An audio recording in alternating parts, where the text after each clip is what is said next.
अब हम ग्रुप की बात करते हैं।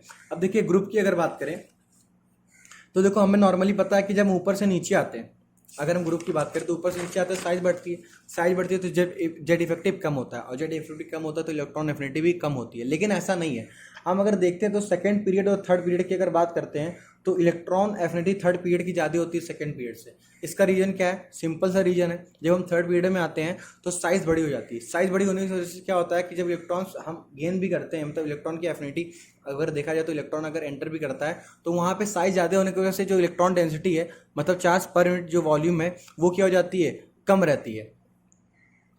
मतलब इलेक्ट्रॉनिक रिपल्सन वहाँ पे कम हो जाता है क्योंकि साइज ज़्यादा होती है, तो जिसकी वजह से इलेक्ट्रॉन एफिनिटी बढ़ जाती है। किसके रिस्पेक्ट में? Second period. तो सेकंड पीरियड में साइज छोटी होती है, साइज छोटी होती है, अगर इलेक्ट्रॉन लेता है तो रिपल्सन ज़्यादा हो जाता है, तो इलेक्ट्रॉनिक रिपल्सन ज़्यादा होने की वजह से क्या हो जाता है? इलेक्ट्रॉन एफिनिटी कम हो जाती है। तो सेकंड और थर्ड पीरियड की बात करें तो थर्ड पीरियड की इलेक्ट्रॉन एफिनिटी जो होती है वो सेकंड के रिस्पेक्ट में ज़्यादा होती है। तो यहाँ पे देखो अगर हम एक्सेप्शनल बात करें वैसे तो बढ़नी चाहिए, नीचे आने पर इलेक्ट्रॉन एफिनिटी कम होनी चाहिए, लेकिन यहाँ पे थर्ड पीरियड में बढ़ती है। In P block electron affinity जो सेकंड की होती है वो कम होती है थर्ड की ज़्यादा होती है इलेक्ट्रॉन एफिनिटी दूसरे के रिस्पेक्ट में। क्यों?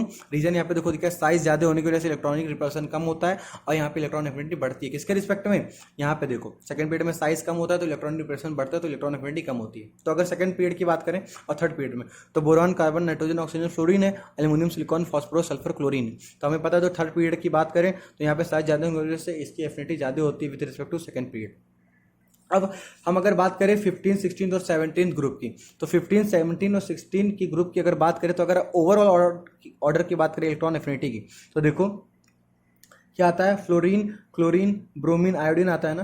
फ्लोरीन सेकंड पीरियड का है, क्लोरीन थर्ड पीरियड का, तो इसकी एफिनिटी इसके रिस्पेक्ट में ज़्यादा होती है। और बाकी साइज बढ़ रहा है तो इलेक्ट्रॉन एफिनिटी कम होगी, तो इसके रिस्पेक्ट में क्लोरीन का ज़्यादा होगा फ्लोरीन की रिस्पेक्ट में।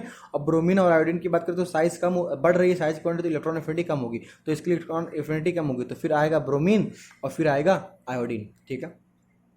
अगर हम ऑक्सीजन फैमिली की बात करें तो ओ सा से टी पो, ठीक है, या ओ सा से टी की बात करें तो यहाँ पे देखो ऑक्सीजन की बात करो सल्फर, ये सेकंड पीरियड है थर्ड पीरियड है, तो थर्ड पीरियड की इलेक्ट्रॉन एफिनिटी ज़्यादा होती है क्योंकि साइज ज़्यादा होता है, तो यहाँ पे एस का ज़्यादा हो गया। और एस सी और टी की बात करें तो यहाँ पे देखेंगे साइज बढ़ रहा है, साइज बढ़ रहा है तो इलेक्ट्रॉन एफिनिटी कम होगा, तो इसका एफिनिटी कम होगा तो इसका ज़्यादा होगा, फिर एस सी आएगा, फिर टी आएगा और फिर ओ आएगा। अभी इसका रीजन बताते हैं कि ओ यहाँ पे सबसे कम क्यों आ गया, क्योंकि यहाँ पे देखो एक ही स्टेप आगे पीछे गया, लेकिन यहाँ पे देखो सबसे पीछे गया है। ऐसा ही नाइट्रोजन की बात करें तो नेपाल, पाकिस्तान, ऑस्ट्रेलिया सब भिखारी। ठीक है, तो नेपाल पाकिस्तान ये सेकंड पीरियड है, थर्ड पीरियड है, तो थर्ड पीरियड की इलेक्ट्रॉन एफिनिटी ज़्यादा होगी क्योंकि साइज बड़ा तो इलेक्ट्रॉनिक रिपल्सन कम है तो इलेक्ट्रॉन एफिनिटी ज़्यादा है, तो फॉस्फोरस का ज़्यादा होगा। फिर यहाँ पे आएंगे तो देखो साइज बढ़ रहा है तो इलेक्ट्रॉन एफिनिटी कम हो रहा है, तो यहाँ पे सबसे ज़्यादा क्या होगा? एएस का, फिर एसबी का और फिर बीआई का। ठीक है, और सबसे कम हो जाएगा नाइट्रोजन का। अब यहाँ पे इसकी बात करते हैं ऑक्सीजन और नाइट्रोजन की अगर हम बात करते हैं तो ऐसा क्यों होता है कि ऑक्सीजन नाइट्रोजन ये सबसे पीछे चले गए इलेक्ट्रॉन एफिनिटी के मामले में? देखो इसका रीजन जो है वो बहुत सिंपल सा है। देखो क्या, हमें पता है नेचर में जो नाइट्रोजन होता है वो N2 के फॉर्म में एग्जिस्ट करता है और ऑक्सीजन O2 के फॉर्म में क्या करता है? एग्जिस्ट करता है। अब देखो नाइट्रोजन N3 के फॉर्म में और ऑक्सीजन O2 के फॉर्म में। अब हमें ऑक्सीजन और नाइट्रोजन को अगर गैसियस फॉर्म में लाना है, आइसोलेटेड फॉर्म में, तो हमें इसको तोड़ना पड़ेगा। अब इसको तोड़ने में एनर्जी बहुत ज़्यादा लगती है, इसी वजह से इसको आइसोलेटेड फॉर्म में कन्वर्ट कर पाना थोड़ा मुश्किल हो जाता है। थोड़ा क्या, ज़्यादा मुश्किल हो पाता है, मतलब कन्वर्ट नहीं हो पाता, पॉसिबल, थोड़ा पॉसिबिलिटी कम हो जाती है।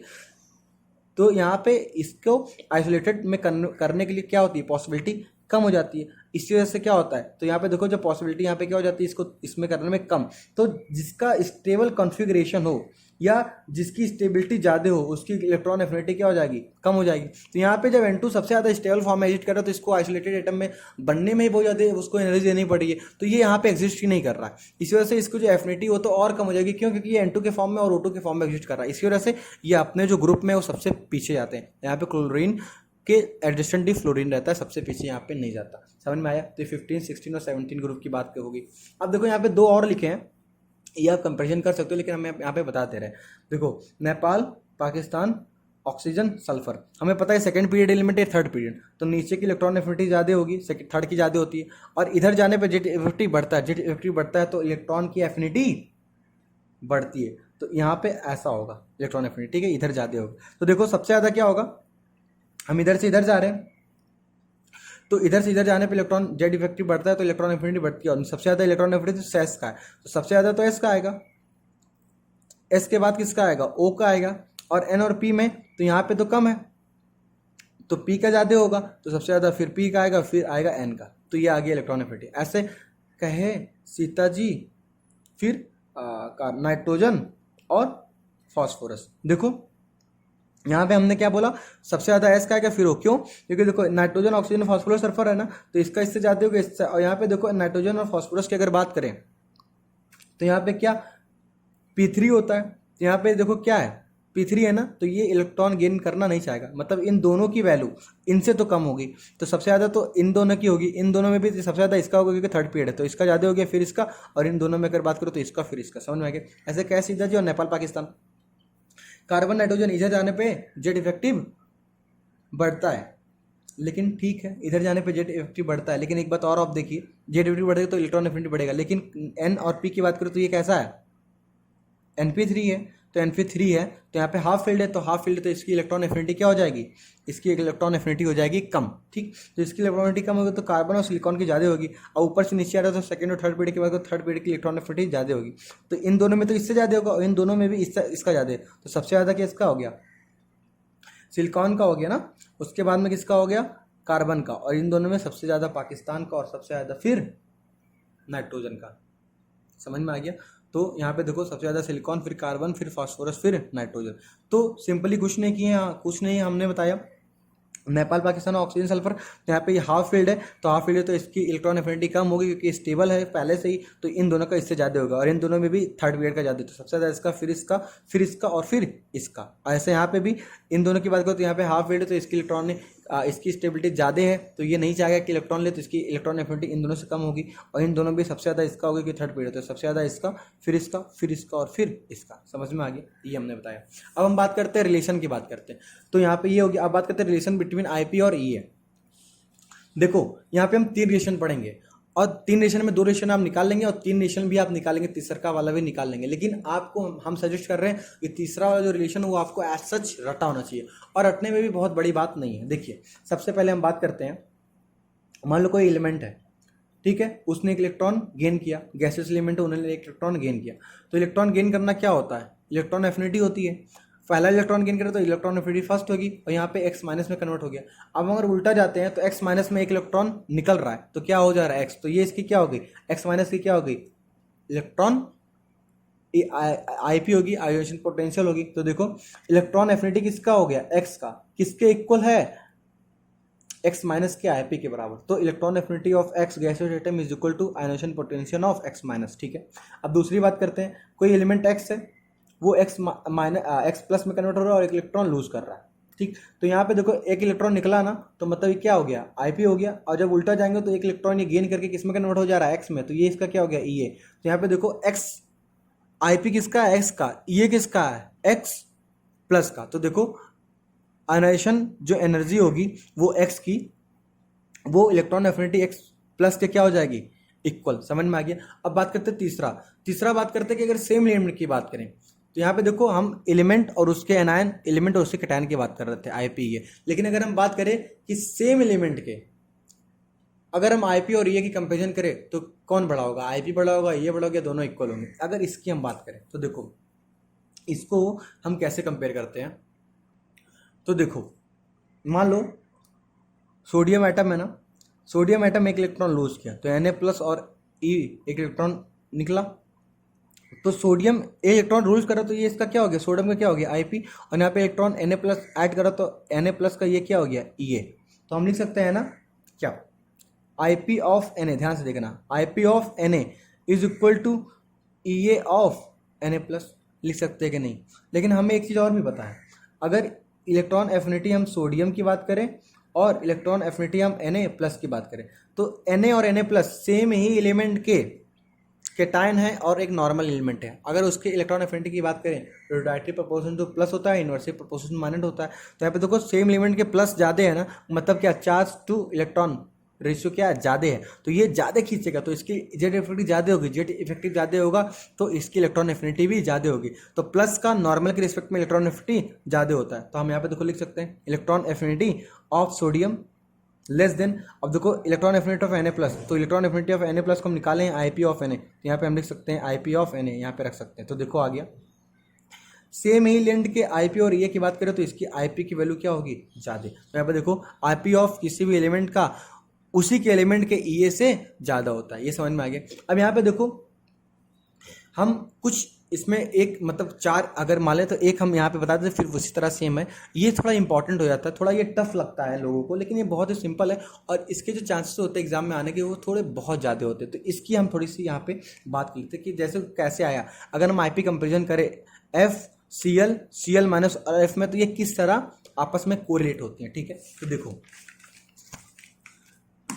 देखो हम क्या करना चाहते हैं, आयनाइजेशन एनर्जी या आईपी हम क्या करना चाह रहे हैं, कंपेयर करना चाह रहे हैं एफ माइनस एफ और सीएल में, ठीक है।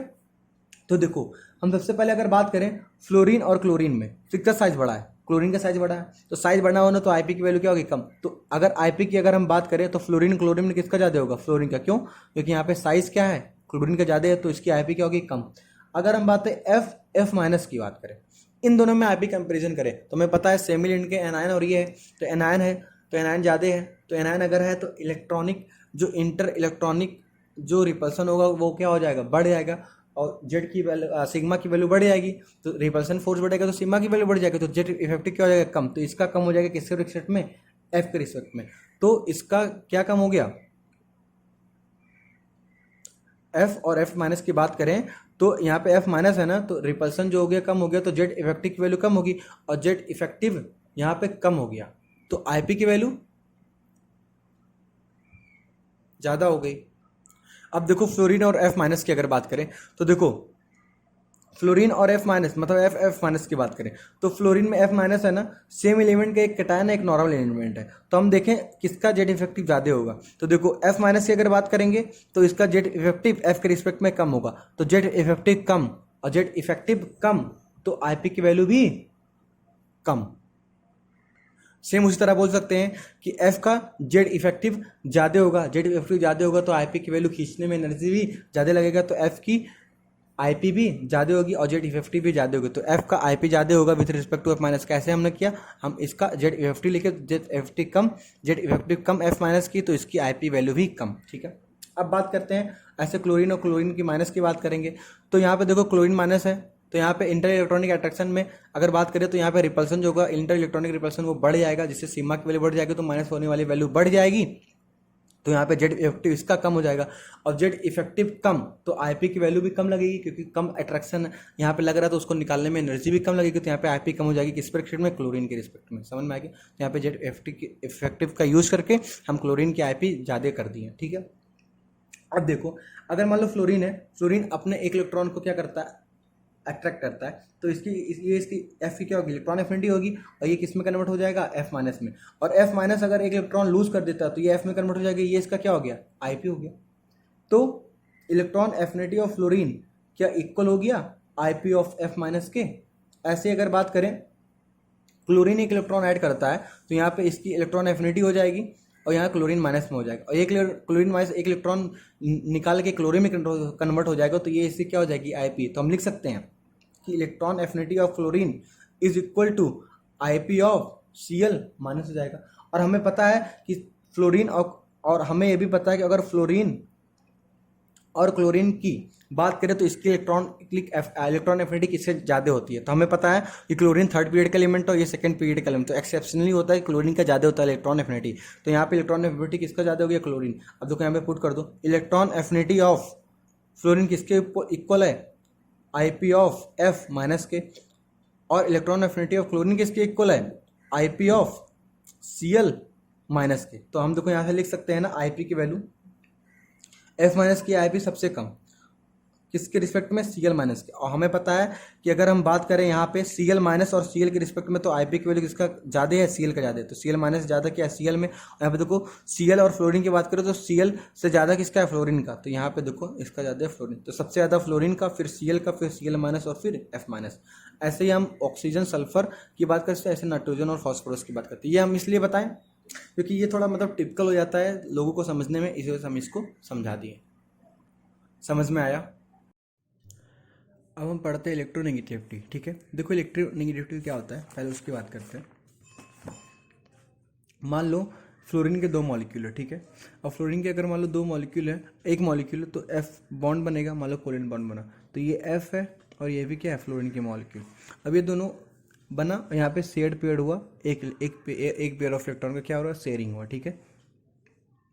अब इस शेयर्ड पेयर इलेक्ट्रॉन की अगर बात करें, इसको जितना ज़्यादा समझ रहे हो, covalent bond shared pair electron की जो अट्रैक्ट करने की जिसकी कैपेबिलिटी ज़्यादा होगी, या कितना ज़्यादा कैपेबिलिटी है, किसी को टेंडेंसी है कि किसी की शेयर पेयर इलेक्ट्रॉन का। अब हम बात करते हैं इलेक्ट्रोनेगेटिविटी की। अब हम बात करते हैं इलेक्ट्रोनेगेटिविटी की। इलेक्ट्रोनेगेटिविटी देखो क्या है, मान लो फ्लोरीन है, तो फ्लोरीन के मान को मॉलिक्यूल है, तो फ्लोरीन के मॉलिक्यूल में एक मान लो बॉन्ड बना, बॉन्ड कैसे बनेगा, शेयरिंग से बना होगा, तो इसका एक इलेक्ट्रॉन और इसका इलेक्ट्रॉन दोनों मिलकर एक 1 पेयर ऑफ इलेक्ट्रॉन क्या हुआ, शेयर किए। अब इस शेयर्ड पेयर्ड इलेक्ट्रॉन के covalently bonded share pair electron को अपनी तरफ खींचने की जो टेंडेंसी है उसी को हम इलेक्ट्रोनेगेटिविटी बोलते हैं। मान लो हाइड्रोजन और फ्लोरीन की बात करते हैं, HF है। अब यहाँ पे पता है कि फ्लोरीन की इलेक्ट्रोनेगेटिविटी ज़्यादा है, तो मान लो इसकी इलेक्ट्रोनेगेटिविटी ज़्यादा है, तो ये इलेक्ट्रॉन शेयर्ड पेयर इलेक्ट्रॉन क्या करेगा, इसको अपनी तरफ खींचने की टेंडेंसी रखेगा। तो tendency shared pair electron covalently bonded atom bonded molecule के खींचने की टेंडेंसी को हम क्या बोलते हैं, इलेक्ट्रोनेगेटिविटी। समझ में आ गया। तो देखो, tendency of a covalently bonded atom to attract shared pair of electron towards itself is called electronegativity. समझ में आ गया। अब इलेक्ट्रोनेगेटिविटी स्केल की बात करते हैं। पॉलिंग मतलब बहुत सारे साइंटिस्ट हैं जिन्होंने स्केल बनाया, या जिन्होंने किसी एक को रेफरेंस मान के उन्होंने क्या किया, डिफरेंट एटम या एलिमेंट के लिए उन्होंने क्या दे दिया, उसकी एलियन की वैल्यू दे दी। सबसे पहले अगर बात करते हैं पॉलिंग स्केल ने क्या किया, किसी एक एलिमेंट को रेफरेंस माना, उसके बाद में सभी की उन्होंने क्या दे दी, एन की वैल्यू बता दी सभी एलिमेंट की। इन्होंने जो माना, मान लो फ्लोरीन सबसे ज़्यादा एन रखने वाला होता है जिसकी वैल्यू होती है 4, तो इसको रेफरेंस माना और बाकी सबके साथ साथ बॉन्ड बनाते गए और उन्होंने एन बनाना शुरू कर दिया। यहाँ पे कुछ एन की वैल्यू लिखी हुई है जो आपको याद रखनी है, एज सच याद रखनी है, बस हम ट्रेंड बता दे रहे हैं क्योंकि हर बार इसका इस्तेमाल होता है, ठीक है, पूरे इनऑर्गेनिक केमिस्ट्री में। जैसे हाइड्रोजन का 2.1 होता है, lithium, beryllium, boron, carbon, nitrogen, oxygen, fluorine यहाँ से इधर जाते हैं तो 0.5 का ज़्यादा होता है, तो 1, 1.5, 2, 2.5, 3, 3.5, 4, ठीक है। अब sodium, magnesium, aluminium, silicon, phosphorus, sulphur, chlorine की बात करें तो यहाँ पे 0.9 से बढ़ता है, फिर 0.4 और फिर 0.5 से। देखो कैसे, 0.9, 1.2, तो 9, 12, 15, 18, 21। अब यहाँ पे 21 के बाद 24 नहीं आएगा, डायरेक्ट 25 आता है, मतलब 2.5 और फिर 5 आता है, 25 के बाद 30। समझ में आ गया। और फिर ये हो गया, फिर कार रबड़ी सस्ती फ्री, तो 1 यहाँ पे 0.9 के बाद 0.8 दो बार आता है, फिर 0.7, तो कार रबड़ी, पोटेशियम रुबिडियम का 0.8 और सीजियम फ्रांसियम का 0.7। और यहाँ पे देखो फ्लोरीन हो गया। अब जब ब्रोमीन और आयोडीन की बात करें तो ब्रोमीन का 2.8 होता है और आयोडीन का होता है 2.5, ठीक है। अब यहाँ पे अगर आप देखें तो सीजियम की जो होती है वैल्यू वो सबसे कम होती है, EN, और फ्लोरीन की बात करें तो सबसे ज़्यादा होती है जो कि 4। तो डेल्टा EN मैक्सिमम रखने वाले जो कंपाउंड आयनिक कंपाउंड होंगे वो होंगे सीजियम फ्लोराइड। तो क्वेश्चन पूछता है कि कौन सबसे ज़्यादा डेल्टा EN रखने वाले कंपाउंड, तो सीजियम फ्लोराइड, ठीक है, क्योंकि इसके सबसे कम, इसके सबसे ज़्यादा, तो डिफरेंस क्या होगा, सबसे ज़्यादा, ठीक है। अब इसी पॉलिंग स्केल में क्या होता है कि कुछ ऐसे एलिमेंट जिसकी जो EN होती है ना ऑलमोस्ट सेम होती है। अब इसको तो एक क्वेश्चन बन सकता है कि बताओ कौन कौन से सेम होते हैं। एक अभी इसका जो एप्लीकेशन आता है ना इनऑर्गेनिक केमिस्ट्री में, तो वहाँ पे बहुत यूज होता है, तो इसको आप याद रखिए। देखिए तरीका भी हम बता दे रहे हैं। NCl की जो होती है 3 होती है, देखो नाइट्रोजन यहाँ पे है और क्लोरीन यहाँ पे है, तो 3 होती है। इसका जो तरीका वो है नकल। CSI को आप CSI की तरह याद कर सकते हैं या सिक की तरह याद कर, सिक मतलब वही बीमार वाला, तो ऐसा ही सिक है, तो सिक की तरह याद कर लीजिए जिसकी वैल्यू होती है 2.5। HP हैरी पॉटर करके आप याद कर सकते हैं 2.1। बेचारी Alia BEL 1.5। KB Katrina Ranveer 0.8। Caesium francium जो कि 0.7, ठीक है। तो ये कुछ ऐसे हैं जिनकी जो EN होती है वो सेम होती है, ठीक है। अब हम बात करते हैं मुल्कन स्केल की। देखो मुल्कन स्केल की बात करें तो मतलब ये क्या है, ये एक्चुअली में ये है कि जो पॉलिन थे ना उन्होंने बताया, लेकिन मुल्कन स्केल कैलकुलेट करने की बात बताएं कि हम मान लो हमें दिया गया कोई भी कि IP ये होता है, ये होता है, तो बताओ हम कैसे कैलकुलेट करेंगे कि उसका जो इलेक्ट्रोनेगेटिविटी होगा वो क्या होगा, EN होगा वो क्या होगा। तो इसको करने के लिए जो EN जो कैलकुलेट करने का फॉर्मूला आया, तो एक्स मूल्य मतलब इलेक्ट्रोनेगेटिविटी ऑफ मुल्कन के हिसाब से क्या होगा, IP + EA/2। अब मान लो IP और EA की वैल्यू जरूरी थोड़ी ना किसी भी यूनिट में दे सकता, हो सकता है इलेक्ट्रॉन वोल्ट में दे, हो सकता है किलो कैलोरी पर मोल में दे, या फिर हो सकता है किलो जूल पर मोल में दे। तो हमें तीनों के रिस्पेक्ट में तीनों के फॉर्मूला याद होने चाहिए। तो नॉर्मली जो मुल्कन की फॉर्मूला होता है वो आई पी प्लस ये बाई टू होता है, लेकिन अगर इलेक्ट्रॉन वोल्ट में आई पी ये दिया है तो मुल्कन का बाई 2.8 कर देंगे, तो मुल्कन का डिवाइड बाई 2.8 कर देंगे, तो आई पी प्लस ये बाई टू और डिवाइड बाई 2.8, तो इसको मल्टीप्लाई करें तो 5.6 आ जाएगा। ये हो गया। अब अगर बात करते हैं आई पी और ये किलो कैलोरी पर मोल में दिया हुआ है, तो मुल्कन का जो होती है मुल्कन का जो इलेक्ट्रोनेगेटिव होता है उसको डिवाइड करते हैं 62.5 से, तो देखो एक्स मुल्कन को डिवाइड करेंगे 62.5, तो आई पी ये प्लस बाई टू इंटू 62.5। और अगर किलो जूल पर मोल की दिया है तो जो पॉलिंग का जो अगर इलेक्ट्रोनेगेटिविटी होगा वो होगा I P plus E A by 540। तो देखो हम कैसे इसको याद रखेंगे। मुल्कन का अगर पूछेगा स्केल का तो मुल्कन का जो होता है वो I P plus E A by two होता है। अगर सबसे पहले इलेक्ट्रॉन वोल्ट में देगा, और अगर इलेक्ट्रॉन वोल्ट में देगा तो हम जो मुल्कन का जो स्केल आया है उसको हम 2.8 से डिवाइड करेंगे तो आएगा पॉलिंग का। अगर इलेक्ट्रोनिक अगर ई ए और आई पी अगर किलो कैलोरी पर मोल में दिया है तो जो मुल्कन का ई एन होता है उसको डिवाइड करेंगे 62.5 से, तो किलो कैलोरी पर मोल वाले के लिए आ जाएगा।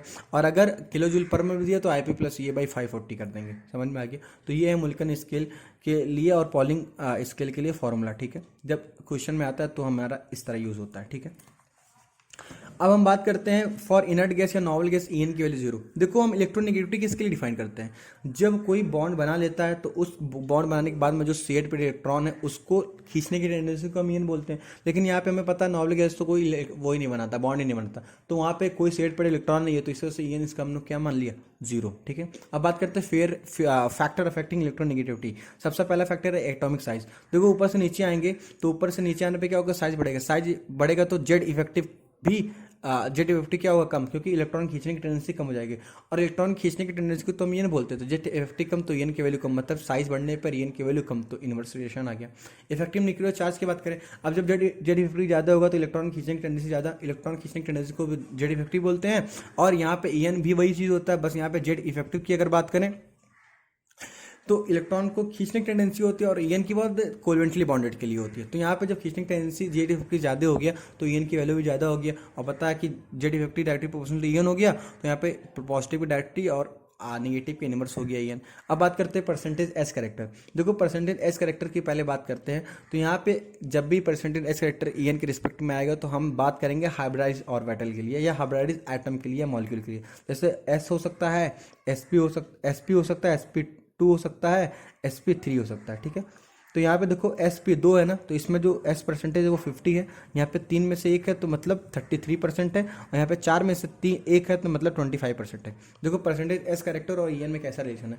देखो s ऑर्बिटल जो होता है वो क्या होता है, न्यूक्लियस के करीब होता है, तो उसका जो जेड इफेक्टिव होता है वो ज़्यादा होता है, मतलब वो ज़्यादा कवरेज हो तो इलेक्ट्रॉन खींचने की टेंडेंसी ज़्यादा होगा, तो इलेक्ट्रॉन खींचने की टेंडेंसी को हम ईएन बोलते हैं। तो यहाँ पे मतलब कि एस का कैरेक्टर ज़्यादा, परसेंटेज एस कैरेक्टर ज़्यादा तो खींचने की टेंडेंसी ज़्यादा, तो ईएन की वैल्यू भी ज़्यादा। तो जितना ज़्यादा होगा इस कैरेक्टर उसकी जो ईएन वैल्यू होगी वो भी ज़्यादा होगा, तो EN is directly proportional to percentage S character of the hybridised atom. तो एसपी की ज़्यादा होगी, फिर sp2 फिर sp3 की। समझ में आ गया।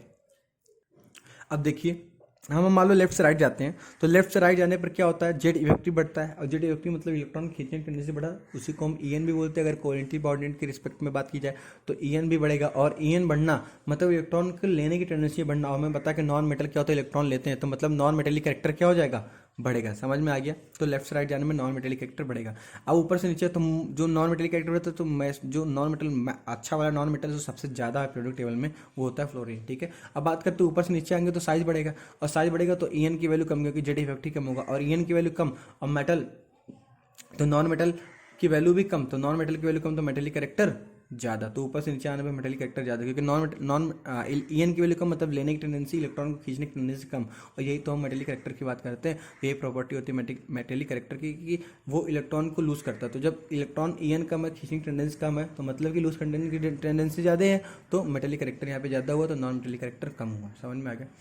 अब यहाँ पे एक्सेप्शन भी आता है। देखो हमने जो पढ़ा था, जहाँ पे भी सिमिलर आया था, फोर्थ और फिफ्थ की बात किया था, आलू गाजर की बात किया था। ठीक है, मतलब एल्युमिनियम और गैलियम की। ठीक है, तो आप देखिए हमें पता था नीचे वाले जो होते हैं उनका जेड इफेक्टिव क्या होता है, ज़्यादा होता है। क्यों? क्योंकि अगर ट्रांजिशन कॉन्डक्शन की बात करें तो वहाँ पे D orbital very poor shielding effect की वजह से जेड इफेक्टिव कम हो जाता है, जेड इफेक्टिव ज़्यादा हो जाता है, क्योंकि माइनस होने वाली वैल्यू कम हो जाती है।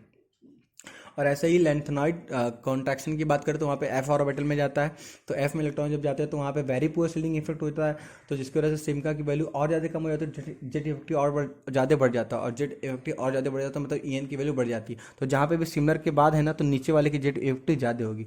तो देखो जहाँ जहाँ सिमिलर की साइन आई थी वहाँ वहाँ जो नीचे वाला ज़्यादा ईएन होगा, क्यों? क्योंकि नीचे वाले की जो जेड इफेक्टिव होती है वो ज़्यादा होती है। समझ में आ गया? ये हो गया। अब बात करते हैं एप्लीकेशन ऑफ इलेक्ट्रोनेगेटिविटी की। अगर एप्लीकेशन की बात करें तो सबसे पहले मेटेलिक और नॉन मेटेलिक कैरेक्टर की बात करते हैं। देखो मेटल क्या होते हैं? मेटल नॉर्मली इलेक्ट्रोपॉजिटिव एलिमेंट होते हैं, वो क्या करते हैं? इलेक्ट्रॉन को लूज करते हैं। और ईएन क्या होता है? इलेक्ट्रॉन गेन करने की टेंडेंसी होता है। तो क्या दोनों इनवर्स है कि नहीं? तो ईएन जितना कम तो मतलब इलेक्ट्रॉन लेने की टेंडेंसी कम, मतलब देने की टेंडेंसी ज़्यादा, तो मेटेलिक कैरेक्टर ज़्यादा। तो ईएन और मेटेलिक कैरेक्टर में कौन सा रिलेशन आया? इनवर्स। समझ में आ गया? और नॉन मेटेलिक कैरेक्टर से डायरेक्ट। अब बात करते हैं बॉन्ड एनर्जी। देखो जब मान लो कोई एलिमेंट है, मान लो पहले H और H है तो ये तो नॉन पोलर हो गया। अब मान लो H और F है तो ये दोनों पोलर है। अब पोलर में इसका जो डेल्टा एन है, मान लो डेल्टा एन कुछ आया, ठीक है। अब देखो डेल्टा एन ज़्यादा तो यहाँ पे पॉजिटिव नेगेटिव चार्ज ज़्यादा आएगा, तो इलेक्ट्रोस्टैटिक अट्रैक्शन ज़्यादा होगा। तो इलेक्ट्रोस्टैटिक अट्रैक्शन होगा तो दोनों करीब ज़्यादा आएंगे, तो मतलब बॉन्ड एनर्जी और ज़्यादा हो जाएगी। तो बॉन्ड एनर्जी ज़्यादा है तो डेल्टा एन ज़्यादा, तो बॉन्ड एनर्जी ज़्यादा, तो delta N directly proportional to bond energy हो गया। अब बात करते हैं बॉन्ड पोलरिटी। फिर वही पॉजिटिव नेगेटिव चार्ज की बात कर रहा है। पोलरिटी जब आएगा जब डेल्टा एन ज़्यादा होगा, तो bond polarity directly proportional delta N. अब देखिए हम मान लो अब बात करते हैं शूमेकर और स्टीवेंसन लॉ की। देखो मान लो एक को दो, मान लो मॉलिक्यूल, दो एटम है, दो आपस में बने और मॉलिक्यूल बना दिए। दोनों मान लो हाइड्रोजन हाइड्रोजन है। अब हाइड्रोजन तो इसका रेडियस था, इसको जितना इसका था उसको हम 2 से डिवाइड कर देते थे तो हमारा रेडियस आ जाता था, ठीक है। लेकिन यहाँ पे देखो ईएन की वैल्यू क्या? 0 है। तो डेल्टा एन की वैल्यू क्या? 0। डेल्टा एन 0 मतलब ना ये जो शेड पर इलेक्ट्रॉन ना इसको इधर खींचेगा और ना ये इधर खींचेगा। समझ में आ गया? लेकिन अगर यहाँ पे हाइड्रोजन और फ्लोरीन की बात करें तो इसका एन ज़्यादा, तो मतलब ये शेड पर इलेक्ट्रॉन को अपनी तरफ खींचेगा, शेड पर इलेक्ट्रॉन को अपनी तरफ खींचेगा। समझ में आ गया? एक बात और है, जब यहाँ पे डेल्टा एन आएगा तो ये मान लो पॉजिटिव हो गया और ये मान लो नेगेटिव हो गया। इसका डेल्टा एन इसके रिस्पेक्ट में ज़्यादा है, डेल्टा एन इसके रिस्पेक्ट में ज़्यादा है डेल्टा एन। अब देखो पॉजिटिव नेगेटिव आ गया ना, तो इलेक्ट्रोस्टैटिक अट्रैक्शन आ गया, आयनिक बॉन्ड बन गया।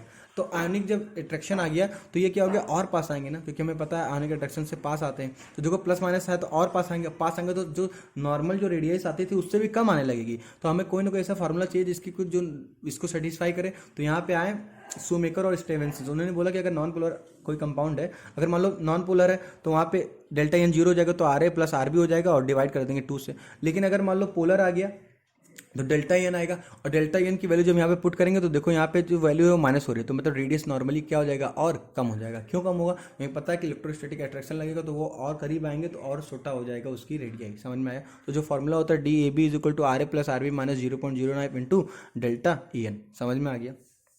अब बात करते हैं नेचर ऑफ बॉन्ड की। देखो अगर हम नेचर ऑफ बॉन्ड की बात करें तो देखो नेचर ऑफ बॉन्ड की, तो according to Hannay and Smith जो परसेंटेज आयनिक कैरेक्टर होता है वो is equal to 16 delta N plus 3.5 into delta N square होता है। देखो इसका मतलब क्या है? मान लो हाइड्रोजन और हाइड्रोजन है तो ये दोनों क्या है? नॉन पोलर है।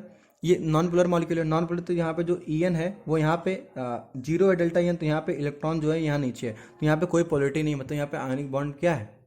आयनिक बॉन्ड कैरेक्टर क्या है? 0%। लेकिन गलत है। क्यों? क्योंकि अगर हम जो केमिकल बॉन्डिंग में आएगा तो मान लो अगर कोई भी पोलर मॉलिक्यूल इसके कांटेक्ट में आता है या इसके करीब आता है तो यहाँ पे निगेटिव, यहाँ पे पॉजिटिव है ना, तो यहाँ पे पॉजिटिव, तो ये क्या करेगा? इस इलेक्ट्रॉन को अपनी तरफ हल्का सा खींचेगा, या नेगेटिव आ जाएगा, यहाँ पे पॉजिटिव। मतलब कि देखो पोलर मॉलिक्यूल से आने के नॉन पोलर में भी पोलरिटी जनरेट हो गई। तो मतलब यहाँ पे हम कहेंगे कि कोई भी मॉलिक्यूल हो पूरा कोवेलेंट नहीं होगा, वहाँ पे आयनिक कैरेक्टर आ ही जाएगा। यहाँ पे उल्टा बात हो रहा है। मान लो कोई आयनिक कैरेक्टर, आयनिक कंपाउंड है, मान लो H प्लस और HCl है तो H प्लस Cl माइनस है, यहाँ पे कुछ ना कुछ क्या होगा? Covalent character. क्यों?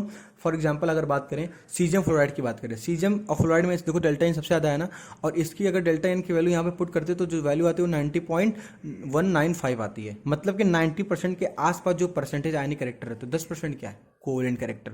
मतलब कोई भी बॉन्ड ऐसा नहीं है दुनिया में जो कि 100% आयनिक हो या 100% कोवेलेंट हो।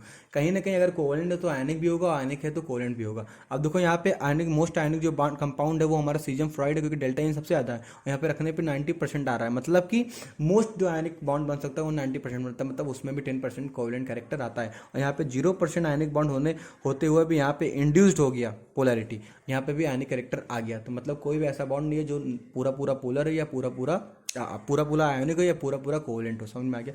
तो जो हैरी और स्मिथ इन्होंने बताया कि कोई भी बॉन्ड में कितना परसेंट आयोनिक कैरेक्टर होता है, उसका फॉर्मूला दिया 16 into delta N plus 3.5 into delta N का स्क्वायर। यहाँ पे वैल्यू पुट करिए, आपको परसेंटेज आयोनिक कैरेक्टर की वैल्यू समझ में आ जाएगी। समझ में आ गया। अब most ionic compound caesium fluoride है, क्योंकि इसका 0.7 होता है, इसका 4 होता है, डिफरेंस सबसे ज़्यादा है, जो कि 90.915% इसका आयोनिक कैरेक्टर है, ठीक है।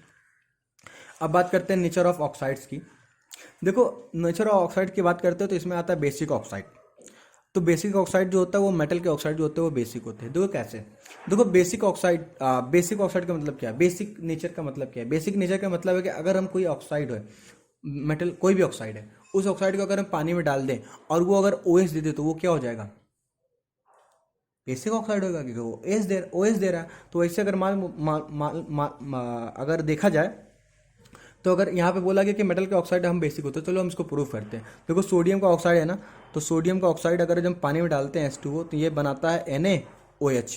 तो यहाँ पे देखो OH दिया ना, मतलब कि सोडियम पोटेशियम रुबिडियम सीडियम मेटल के ऑक्साइड OH दे रहे हैं, तो मतलब कि मेटल के ऑक्साइड क्या हो गए, बेसिक नेचर हो गए। अब सोडियम पोटेशियम रुबिडियम सीडियम मैग्नीशियम कैल्शियम स्ट्रॉन्शियम और बैरियम की बात करें, इनके ऑक्साइड मेटल के ऑक्साइड की बात करें, फर्स्ट या सेकेंड के एलिमेंट है ये।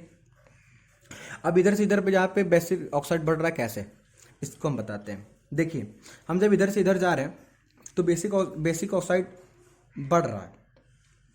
देखो ऊपर से नीचे आ रहा है, साइज बढ़ेगा तो क्या होगा, जो कंपाउंड होंगे, जो भी मॉलिक्यूल होगा वो दूर दूर होंगे तो उनकी जो बॉन्ड स्ट्रेंथ होगी वो क्या होगी, कम।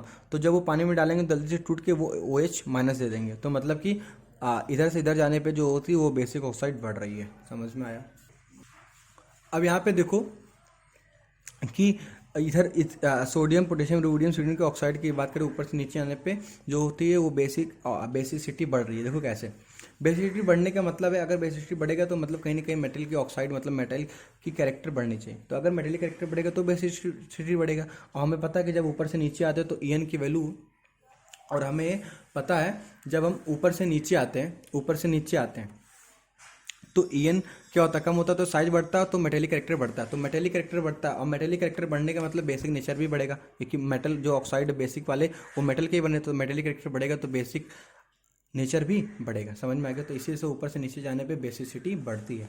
ऐसे मैग्नीशियम कैल्शियम स्ट्रॉन्शियम और बेरियम के लिए भी वैलिड है, ठीक है। अब बात करते हैं एसिडिक ऑक्साइड। तो देखो नॉन मेटल के ऑक्साइड एसिडिक होते हैं। एसिडिक का मतलब क्या हो गया, जो पानी में डालने के बाद में H+ दे। तो मान लो N2O5 है जो कि नॉन मेटल के ऑक्साइड है, तो अगर हम N2O5 को हम पानी में डालते हैं तो ये देता है HNO3। समझ में आया। मतलब कि H+ दिया ना, तो मतलब नॉन मेटल के ऑक्साइड क्या हो गए, HD के नेचर हो गए। तो N2O5SO3 Cl2O7 CD2 अरे CO2 और P2O5। समझ में आया। तो ये भी क्या है, एसिडिक ऑक्साइड है। क्यों, क्योंकि ये नॉन मेटल के बने हुए हैं, और नॉन मेटल जब पानी में डालते हैं ऑक्साइड, नॉन मेटल ऑक्साइड को, तो वो हमें क्या प्रोवाइड करता है, H+। समझ में आया। अब हम बात करते हैं एम्फोटेरिक ऑक्साइड की। देखो एम्फोटेरिक ऑक्साइड क्या होते हैं, वो ऑक्साइड जिसको हम पानी में डालें तो वो एसिडिक से भी एसिड H+ भी दे और OH- भी दे, उसको बोलेंगे एम्फोटेरिक ऑक्साइड। और इसका जो एग्जाम्पल्स थे वो है aluminium Sb, Be, Zn, Sn और Pb। इसका ये होते हैं एम्फोटेरिक ऑक्साइड। इसका जो याद करने का ट्रिक है वो है आज सब बेचारे जन सुनेंगे प्रवचन, ठीक है। तो ये इसका ट्रिक है एम्फोटेरिक ऑक्साइड का। मतलब एम्फोटेरिक ऑक्साइड वो ऑक्साइड होते हैं जो H+ भी दे और OH- भी दे, दोनों की तरह बिहेव करें, ठीक है। अब देखिए Al2O3 SbO2 BeO ZnO SnO2 और PbO, इसका ऑक्साइड हमने बना दिया। और आपको थोड़ा सा ध्यान ये रखिएगा कि यहाँ Sn और Pb तो आप ट्रिक से याद कर लिए, लेकिन यहाँ पे जो Sn वो +4 वाला होना चाहिए और Pb जो होता है वो +2 वाला होना चाहिए, ठीक है। और भी अलग ऑक्साइड्स हैं जो कि एम्फोटेरिक होते हैं, जैसे Cr2O3 As2O3 Ga2O3 और MnO2। इनको भी आप सोचे याद रख सकते हैं, लेकिन बाद में आपको पढ़ाया भी जाएगा, ठीक है। चौथा आता है न्यूट्रल ऑक्साइड। न्यूट्रल ऑक्साइड मतलब ना जो ना एसिडिक नेचर ना बेसिक नेचर, कुछ नहीं शो करें। इसका एग्जाम्पल N2O, NO, CO और H2O। ये चार ऐसे हैं जो कि न्यूट्रल ऑक्साइड है, ना ये एसिडिक होते हैं और ना ये बेसिक होते हैं, ठीक है। अब मान लो हम अब देखो एक चीज़ और बताते हैं, जब लेफ्ट से राइट जाते हैं तो जेड इलेक्ट्रिक बढ़ता है, मतलब इलेक्ट्रॉन खींचने की टेंडेंसी बढ़ती है, तो इलेक्ट्रोनेगेटिविटी भी अगर कोवेलेंटली बॉन्डेड की बात करें इलेक्ट्रॉन की तो इलेक्ट्रोनेगेटिविटी बढ़ेगी। अब ईएन बढ़ने मतलब लेने की टेंडेंसी इलेक्ट्रॉन की बढ़ती है, मतलब कि नॉन मेटेलिक कैरेक्टर बढ़ता है, और नॉन मेटेलिक कैरेक्टर बढ़ने का मतलब है कि नॉन मेटेलिक ऑक्साइड क्या होते हैं, एसिडिक होते हैं, तो एसिडिक नेचर बढ़ता है। ऊपर से नीचे जाने पर साइज बढ़ता है तो ईएन की वैल्यू कम होती है, तो मेटेलिक कैरेक्टर बढ़ता है, metallic character metallic oxide basic होते हैं तो बेसिक नेचर बढ़ता है। समझ में आ गया। अब बात करते हैं acidic strength of acid and oxide is directly proportional to EN. देखो जब जितना ज़्यादा ईएन होगा, जितना ज़्यादा क्या होगा वो, मान लो हम लेफ्ट से राइट से जाते हैं, लेफ्ट से राइट जाते हैं, तो लेफ्ट से राइट जाने पे क्या होगा, ईएन बढ़ रहा है, ईएन बढ़ने की वजह से क्या होता है, एसिडिक स्ट्रेंथ बढ़ता है। क्यों? क्योंकि पता है इधर से इधर जाने पे नॉन मेटेलिक कैरेक्टर भी बढ़ता है, नॉन मेटेलिक कैरेक्टर बढ़ता है तो मतलब एसिडिक स्ट्रेंथ बढ़ता है, और एसिडिक स्ट्रेंथ बढ़ने का मतलब ईएन भी इधर जाके बढ़ता है, तो कहीं ना कहीं एसिडिक स्ट्रेंथ ईएन से डायरेक्टली लिंक्ड है। समझ में आ गया। तो ये स्टेटमेंट भी सही होता है। Acidic nature is directly proportional to oxidation nature. जितना ज़्यादा पॉजिटिव चार्ज, जितना ज़्यादा पॉजिटिव चार्ज उतना ज़्यादा इलेक्ट्रॉन लेने की टेंडेंसी, और इलेक्ट्रॉन लेने की टेंडेंसी नॉन मेटल की होती है, तो नॉन मेटल की टेंडेंसी होती है इलेक्ट्रॉन लेने की। तो यहाँ पे अगर ऑक्सीडेशन स्टेट ज़्यादा है तो मतलब लेने की टेंडेंसी इलेक्ट्रॉन की ज़्यादा है, तो मतलब एसिडिक नेचर ज़्यादा है। समझ में आ गया। तो एसिडिक प्रॉपर्टी इंक्रीज करती है जब ऑक्सीडेशन स्टेट इंक्रीज करता है, और जब ईएन इंक्रीज करता है तब भी एसिडिक नेचर बढ़ती है, क्योंकि हमें पता है इधर से इधर जाने पे ईएन बढ़ता है, और ईएन बढ़ता है तो एसिडिक नेचर भी बढ़ती है। समझ में आ गया। अब हम बात करते हैं नेचर ऑफ ऑक्साइड्स की। देखो सॉरी, नेचर ऑफ हाइड्रोक्साइड्स की। मान लो कोई हाइड्रोक्साइड है, AOH है। समझ में आ गया। अब अगर यहाँ पे टूटा तो ये OH देगा, और यहाँ से टूटा तो ये H+ देगा।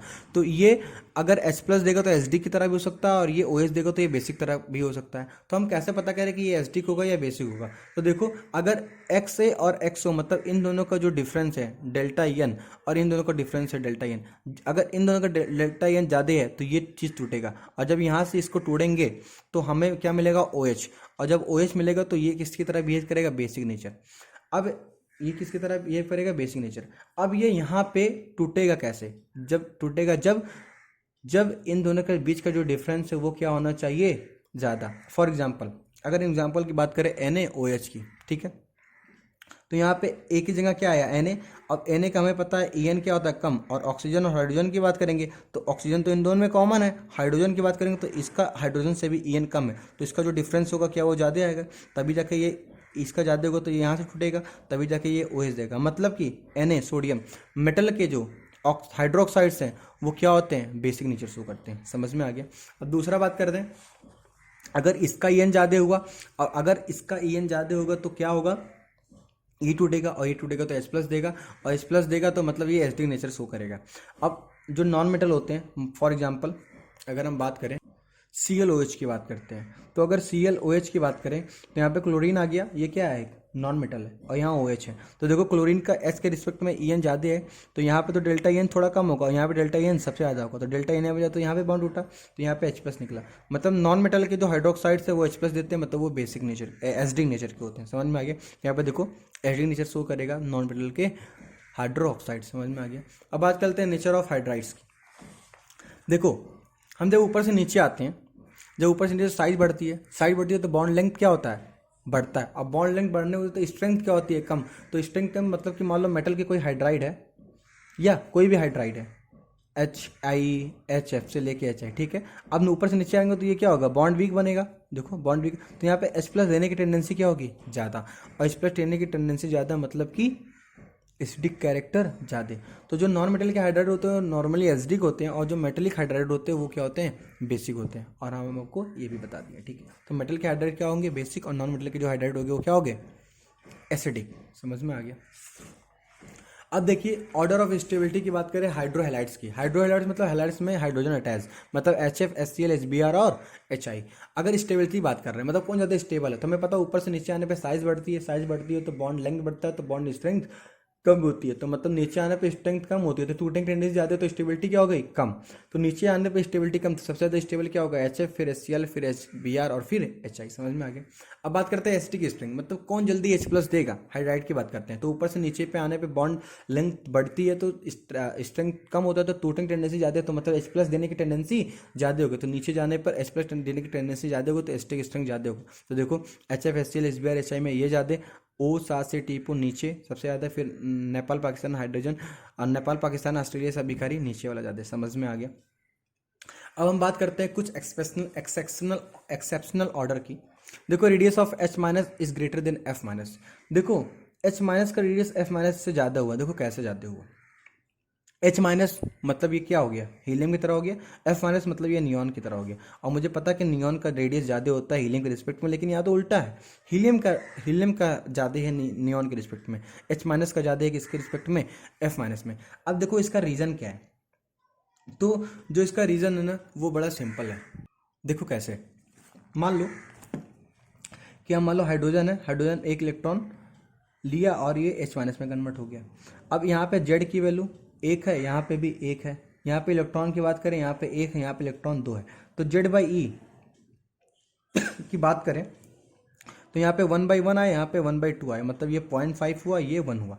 तो देखो हम जब H से H प्लस H माइनस में जा रहे हैं तो यहाँ पे जो Z/E लगभग Z/E की मतलब Z इफेक्टिव की ही हम बात कर रहे हैं। तो Z इफेक्टिव क्या होगा, यहाँ से 50% तक क्या हो गया, कम। तो Z इफेक्टिव कम हो गया तो साइज क्या हो गया, बढ़ गया। तो H माइनस की साइज बढ़ गई, ठीक है। अब बात करते हैं फ्लोरीन को, जब इलेक्ट्रॉन हमने दिया तो वो F माइनस में कन्वर्ट हुआ। इसकी Z की वैल्यू अगर बात करें तो 9 है, यहाँ पे भी 9 है, यहाँ पे इलेक्ट्रॉन 9 है, यहाँ पे इलेक्ट्रॉन 10 है। तो Z/E की वैल्यू 9/10, यहाँ पे 9/9, Z/E की वैल्यू 9/9, यहाँ पे Z/E की वैल्यू 9/10, मतलब ये 1 और ये 0.9। अब देखो यहाँ से F से F माइनस जाने पर जो डिक्रीमेंट आया Z इफेक्टिव का वो आया 10%, मतलब कि F से F माइनस जाने पे 10% का Z इफेक्टिव आ रहा है। और यहाँ पे जब जाते हैं H से H माइनस तो जो Z इफेक्टिव कम होती है वो 50% से ज़्यादा होती है या 50% होती है। मतलब कि इधर से इधर जाने में Z इफेक्टिव कम हो रहा है, ज़्यादा कम हो रहा है। तो Z इफेक्टिव ज़्यादा कम तो मतलब वो एक्सपेंड करेगा, मतलब साइज़ क्या होगा, यहाँ पे बहुत ज़्यादा हो जाएगी, और यहाँ पे साइज़ क्या रहेगी, थोड़ा ज़्यादा। थोड़ा Z इफेक्टिव कम हो रहा है तो खींचने की टेंडेंसी थोड़ी कम हो रही है तो साइज़ थोड़ा ज़्यादा होगा, लेकिन यहाँ पे खींचने की टेंडेंसी बहुत ही कम हो जा रही है तो यहाँ पे साइज़ और ज़्यादा होगा। तो इसी वजह से H माइनस की साइज़ F माइनस से बड़ी हो जाती है। और अगर मैं ऑर्डर की बात करें तो फ्लोरीन की सबसे कम, फिर क्लोरीन, फिर ब्रोमीन, मतलब माइनस के साथ F minus, Cl minus, Br minus, फिर आता है H माइनस और फिर आता है I माइनस। मतलब कि अगर निगेटिविटी मतलब कि आयन की बात करें हैलोजेंस की और H माइनस की, तो H माइनस जो होता है वो साइज में सिर्फ आयोडीन I माइनस से ही छोटा होता है, बाकी सबसे बड़ा होता है, ठीक है। तो अगर आप देखिए तो हमने यहाँ पे लिखा है कि F minus, Cl minus, Br minus, H minus, फिर I माइनस। तो I माइनस से ही छोटा होता है, H माइनस बाकी सबसे बड़ा होता है, ठीक है। अब बात करते हैं स्मॉलेस्ट एनायन कौन था पीरियोडिक टेबल का। हमें पता है यहाँ पे देखो सबसे ऊपर की बात कर रही है और सबसे ऊपर में भी F माइनस सबसे पीछे है, तो सबसे स्मॉलेस्ट क्या हो गया, F माइनस, ठीक है। ऐसे ही लिथियम Li प्लस और Mg+2 की बात करें तो लिथियम जो होता है Li प्लस वो ज़्यादा होता है with respect to Mg plus. क्यों, मतलब लिथियम से एक इलेक्ट्रॉन गया, चलो ठीक है, Z इफेक्टिव कुछ बड़ा, लेकिन यहाँ पे एक इलेक्ट्रॉन गया, फिर Z इफेक्टिव बढ़ा, एक इलेक्ट्रॉन और गया तो Z इफेक्टिव और बढ़ गया, तो खींचने की टेंडेंसी और बढ़ गई, और इतना बढ़ गया तो वो उतना छोटा हो गया मैग्नीशियम कि जो लिथियम है ना उससे भी छोटा हो गया। समझ में आ गया। तो लिथियम Li प्लस जो होता है वो ज़्यादा हो जाता है Mg+2 से, या कह लें Mg2 प्लस छोटा हो जाता है Li प्लस से, क्योंकि दो बार इलेक्ट्रॉन निकालने के बाद Z इफेक्टिव और ज़्यादा बढ़ जाती है, जिससे साइज इतना छोटा हो जाता है कि लिथियम से भी छोटा हो जाता है। समझ में आ गई। और अगर हम रेडियस की बात करें, हाल ही ना की रेबड़ी सस्ती और बेटा मांगे कार स्कूटर बाप राशि, तो इसको आप ऐसा याद करिएगा और ये भी इंपॉर्टेंट है। देखो सबसे छोटा होगा बेरिलियम, बेरिलियम के बाद बड़ा होगा लिथियम, फिर आएगा मैग्नीशियम, फिर आएगा सोडियम, फिर आएगा कैल्शियम, फिर स्ट्रॉन्शियम, बैरियम, पोटेशियम, रूबिडियम, फिर सीडियम। तो सबसे बड़ा होगा सीजियम और सबसे छोटा क्या होगा साइज में, मिनिमम क्या होगा, बेरिलियम। देखो याद करने का तरीका इसका बहुत सिंपल है, इसको संग में लिख लिए, पहले इस तरह n बनाओ, फिर इधर लाओ और फिर n बनाओ, मतलब दो बार हमें n बनाना है। तो एक बार n बन गया, फिर ऐसे हो, फिर एक बार n और बनाओ, तो दो बार हमें n बनाना है। ये एक ट्रिक है, ठीक है। अब देखो बात करते हैं, देखो सीजियम से हम स्टार्ट किया और लॉरेंस Lu तक गए, ठीक है। अगर हम मेटेलिक कैरेक्टर की बात करते हैं, मतलब मेटल की बात करते हैं, तो हम अभी पढ़ के भी आए हैं कि मान लो हाफ फील्ड रहेगा तो वो मेटेलिक बॉन्ड फॉर्मेशन में काम नहीं करेगा। तो यहाँ पे जो EU है ये और YB ये क्या हो जाते हैं, इधर से इधर जाने में Z इफेक्टिव बढ़ता है, Z इफेक्टिव बढ़ता है तो साइज छोटी होती है, ठीक है। लेकिन EU और YB की साइज बड़ी हो जाती है उनके एडजेसेंट वाले से। क्यों, क्योंकि यहाँ पे मेटेलिक बॉन्ड जो बनता है वो वीक बॉन्ड बनता है। क्यों? क्योंकि यहाँ पे देखो हाफ फील्ड है तो ये पार्टिसिपेट नहीं करेंगे, फिर 6s2 वाला ही पार्टिसिपेट करेगा, जो कि हम रीजन पहले से भी पढ़ के आए हैं दूसरे वाले में, ठीक है। तो यहाँ पे इसकी बात करें तो अगर मेटेलिक रेडियस की बात करें तो घटता है, लेकिन यू का और वाई बी का उसके एडिस्टेंट वालों से ज़्यादा हो जाता है, ठीक है। क्यों? क्योंकि यहाँ पे हाफ फील्ड वाले आते हैं और यहाँ पे फुल फील्ड वाले आते हैं, ठीक है। और अगर इस पूरे सीरीज की बात करें तो लेंथनाइज सीरीज में पूरी की बात हो तो यू की वैल्यू सबसे ज़्यादा एटॉमिक, यू की जो रेडियस होती है वो सबसे ज़्यादा होती है एक्सेप्शनली, ठीक है। इसकी बात करते हैं। अब बात करते हैं आईपी की वैल्यू। देखो क्या लिखा हुआ है, जब हम सीजियम यहाँ से 58 से 71 के बीच में जाते हैं, मतलब लेंथ। अब हम बात करते हैं आईपी वैल्यू की, बात करते हैं लेंथनाइज सीरीज की। देखो लेंथनाइज सीरीज में क्या होता है, जब हम लेफ्ट से राइट जाते हैं तो लेफ्ट से राइट जाने पे जो इलेक्ट्रॉन है वो एफ में जाता है, और एफ में जाता है तो वेरी पुअर शील्डिंग होती है, और वेरी पुअर शील्डिंग की वजह से क्या होता है, सिग्मा की वैल्यू क्या हो जाती है, कम। तो माइनस वाली वैल्यू कम होती है तो जेड एफ टी क्या हो जाता है, बढ़ जाता है। और जब जेड एफ टी बढ़ जाता है तो आई पी की वैल्यू भी बढ़ जाती है। तो लेफ्ट से राइट जाने में आई पी की वैल्यू बढ़ जाती है। तो सीजियम से लेकर एलयू तक आई पी की वैल्यू बढ़ जाती है लेंथनाइड सीरीज में, ठीक है। अब बात करते हैं एफ ब्लॉक के लेंथनाइड सीरीज में। देखो हमें पता है कि सेकेंड, हमें क्या पता है, देखो सेकेंड ईयर लाएंगे एसी, ठीक है। और यहाँ पे 14 लेंथनाइड सीरीज का और 14 एक्टिनाइड सीरीज का होता है, ठीक है। तो ये किसका ग्रुप है, थर्ड बी का ग्रुप है। थर्ड बी के ग्रुप से ही ये लेंथनाइड और एक्टिनाइड सीरीज निकला है ना। और हमें पता है जब थर्ड ग्रुप से निकला तो थर्ड बी में जो ऑक्सीडेशन स्टेट स्टेबल होता है वो +3 होता है। तो हमने क्या किया, इन सभी में से लेंथनाइड सीरीज में से +3 हटा दिया। और हमें पता है +3 की अगर हम बात करें तो ये जो इलेक्ट्रॉन्स निकलता है वो कहाँ से निकलता है, तो ये जो इलेक्ट्रॉन्स निकलता है तो आपको अगर याद हो तो इलेक्ट्रॉन कहाँ से निकलता है, तो ये निकलता है S2 और D1 से। तो हम जब तो अगर आपको याद हो जो तीनों इलेक्ट्रॉन निकलता है वो निकलता है S2 से और D1 से। तो ये 3 इलेक्ट्रॉन हमने निकाल दिया, तो तीनों में निकाल दिया इलेक्ट्रॉन। फिर भी हमें पता है कि जो F वाला है वो 1 से 14 तक तो भरा जाएगा, मतलब कि 3 इलेक्ट्रॉन निकालने वाले में ये हो गया, और फिर F से लेके 14 तक भरा जा रहा है। तो अब जब 3 का तो ये पे आयनिक हो गए। तो अब अगर आयनिक रेडियस की बात करें तो यहाँ पे जो लेफ्ट से राइट जाने पर जो F में इलेक्ट्रॉन वो भरते जाएंगे, और हमें पता है F में इलेक्ट्रॉन भरते जाएंगे तो very poor shielding Z F की वैल्यू ज़्यादा होगी, और जेड एफ की वैल्यू ज़्यादा होगी तो साइज़ क्या हो जाएगी, छोटी। तो लेफ्ट से राइट जाने पर साइज़ छोटी हो जाएगी। यहाँ पे कोई एक्सेप्शन नहीं है अगर हम आयनिक रेडियाई की बात करते हैं, क्योंकि लगातार एटॉमिक रेडियाई कम होगी। क्यों? क्योंकि हम जो इलेक्ट्रॉन निकाले वो S2 और D1 से निकाले हैं, और इलेक्ट्रॉन बढ़ता चला है तो जेड बढ़ती चली जा रही है लेफ्ट से राइट जाने पर। तो यहाँ पे कोई एक्सेप्शन नहीं है, आयनिक रेडियाई कम हो रही है। लेकिन वहीं पे यहाँ पे देखा जाए तो यहाँ पे एक्सेप्शन है। क्यों? क्योंकि मेटलिक रेडियम में 4f7 और 4f14 की अगर हम बात कर रहे हैं तो यहाँ पे हाफ फील्ड और फुल्ली फील्ड है, जो कि पार्टिसिपेट नहीं करेंगे मेटालिक बॉन्डिंग में, जिसकी वजह से साइज बड़ी रहेगी, क्योंकि अच्छा स्ट्रॉन्ग बॉन्ड नहीं बन पाएगा। तो यहाँ पे एक्सेप्शनली यू और वाई बी की बात करें तो यहाँ पे बड़ा होता है इनके एडिसेंट वाले एटम से, एलिमेंट से, और यू की एक्सेप्शनली सबसे ज़्यादा होती है लेंथनाइड सीरीज में उसकी साइज। समझ में आएगा? तो यहाँ पे जाके हमारा जो पीरियोडिक टेबल वो ख़त्म होता है। आई होप आपको पसंद आया होगा। अगर आपके लिए यूज़फुल है तो प्लीज़ लाइक शेयर कमेंट या जो कुछ भी होता है सब कुछ करिए, सपोर्ट करिए। Thank you.